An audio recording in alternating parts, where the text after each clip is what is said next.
नमस्कार, मी राजू नामदेव निर्भोणे, पोली diary news संपादक. महाराष्ट्राच्या राजकारणात पुन्हा एकदा मोठी खळबळ उडाली आहे.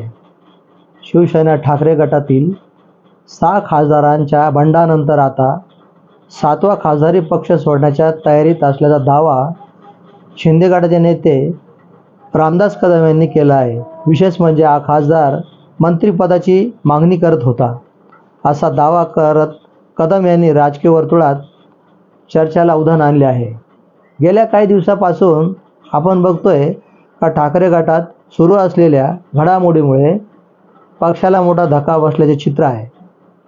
पक्षातील 9 खासदारांपैकी 6 खासदारांची बंडखोरीचा मार्ग स्वीकारल्याची चर्चा सुरू आहे. याआधी उद्धव ठाकरे यांनी खासदाराची बैठक बोलावली होती, मात्र या बैठकीला प्रत्यक्षात केवळ 4 खासदार उपस्थित राहिले होते. उर्वरित काही खासदार ऑनलाईन सहभागी झाल्याचा दावा करण्यात आला होता. त्यानंतर राज्यात ऑपरेशन टायगरची चर्चा रंगू लागली होती. यानंतर गुरुवारी पुन्हा एकदा ठाकरे गटाकडून खासदारांची बैठक बोलवण्यात आली. सर्व खासदारांसाठी व्हीप जारी करण्यात आला होता. मात्र तरी 6 खासदारांनी या बैठकीकडे पाठ फिरवल्याचे राजकीय चर्चेला आणखी वेग आला. दरम्यान हे सर्व बंडखोर खासदार लवकरच मुख्यमंत्री एकनाथ शिंदे यांच्या नेतृत्वाखालील शिवसेनेत प्रवेश करणार असल्याची चर्चा आहे. त्यांच्या अधिकृत प्रवेशाची घोषणा येत्या काही दिवसात येण्याची शक्यता वर्तवली जात आहे. याच पार्श्वभूमीवर शिंदे गटाचे नेते रामदास कदम यांनी आणखी एक मोठा दावा केला आहे. ठाकरे गटाचा 7वा खासदारी संपर्कात असून तो मंत्रिपदाची अपेक्षा व्यक्त करत होता, असे कदम यांनी म्हटले आहे. मात्र त्यांनी त्या खासदाराचे नाव जाहीर केलेले नाही. त्यामुळे आता 7वा खासदार नेमका कोण, याबाबत राजकीय वर्तुळात तर्कवितर्कांना मोठे उधाण आले आहे. इतकेच नव्हे तर मुंबईतील ठाकरे गटाचे 25 नगरसेवकही संपर्कात असल्याचा दावा रामदास कदम यांनी केला आहे. तसेच 2029 पर्यंत ठाकरे गटात एकही आमदार उरणार नाही, आता असा हल्लाबोलही त्यांनी केला आहे. दरम्यान आज शिवसेनेचा वर्धापन दिन असल्याने सर्वांचे लक्ष उद्धव ठाकरे यांच्या भाषणाकडे लागले आहे. 6 खासदारांच्या बंडानंतर आणि 7व्या खासदाराबाबतच्या दाव्यांच्या पार्श्वभूमीवर उद्धव ठाकरे काय भूमिका मांडणार, बंडखोरावर ते काय भाष्य करणार, याकडे संपूर्ण राज्याचे लक्ष लागले आहे. मात्र रामदास कदम यांनी केलेल्या दाव्याबाबत ठाकरे गटाकडून अद्याप अधिकृत प्रतिक्रिया आलेली नाही. त्यामुळे पुढील काही दिवसात महाराष्ट्राच्या राजकारणात आणखी मोठ्या घडामोडी घडण्याची शक्यता व्यक्त केली जात आहे. या चर्चेला मोठे उधाण आले असल्यामुळे अनेक विचारवंतांनी असे बोलून दाखवले, आता हे ऑपरेशन टायगर आहे की ऑपरेशन गाढव आहे तेच कळायला मार्ग नाही. ज्या चिन्हावर निवडून येतात त्या मतदारांना एक शब्दही विचारात न घेता सरळ नागरिकांची दिशाभूल करून लक्ष्मीचे दर्शन व मंत्रिपदासाठी वाटेल ते करतात.